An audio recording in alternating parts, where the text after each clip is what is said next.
हमके यापन दास बनाला बिनती करी हजार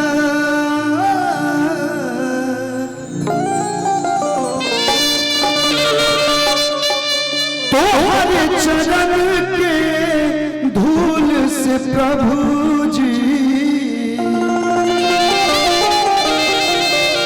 बनी तकदीर हमारा।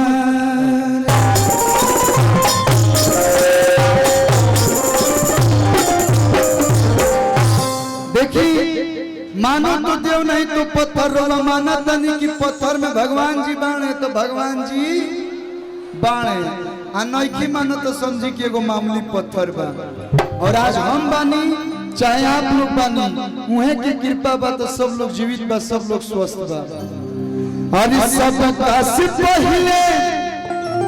राहुल हो खेला पूजनवा ये दुनिया में करोड़ों देवी देवता बाने लेकिन सबसे पहले पूजा केकर होला गणेश भगवान के। भक्ति भाव ये बा कि ये सब से पहले अरे राहुल हो खेला पूजनवा तमाम बनी रउआ तमाम बनी रउआ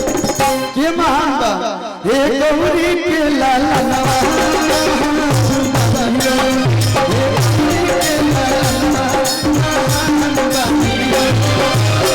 सबका से पहले रावण हो खेला पूजा सबका से पहले रावण हो खेला पूजा महान बनी रउआ महान बनी रउआ हे गौरी के लाला नवा महान हे गौरी के लाला महान बनी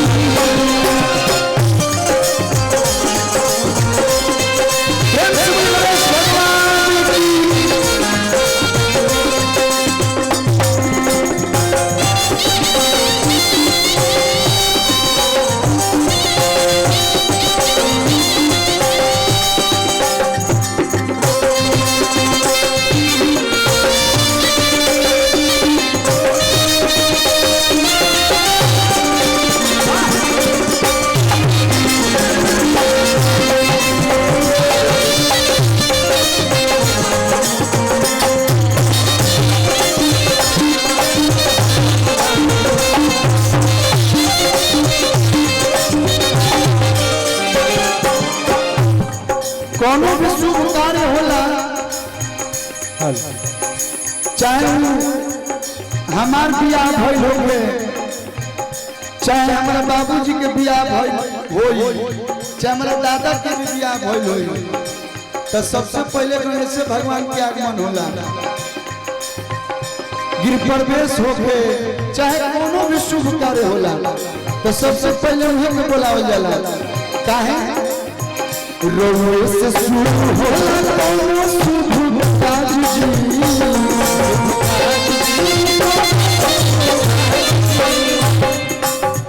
पूज नर नारी औरी देवता समाज जी कष्ट हरिला सब जानेला कष्ट हरिला सब जानेला तो हम लोग इहे कराई बोलो कोनो होने से धक्का देता कोनो इने से धक्का लाठी भैया एगो अकेले भजले बड़ा कुछ होई नीचे कदम तो भास दिए से है नहीं आजीबो रहे तो जैसे बालो लेकिन जहां बानी लोग पहुंचे रहे लोग क्यों के चोट ना पहुंचे के चाहिए कि अरे कष्ट हरिला सब जानेला हमार माई बहन चाची लोग बा लोग मीठ मीठ ताली बजा के रुआ लोग भक्ति भजन कर लो त महान बानी रउआ महान बानी रउआ हे गौरी के लाला महान बानी रउआ हे गौरी के लाला महान बानी रउआ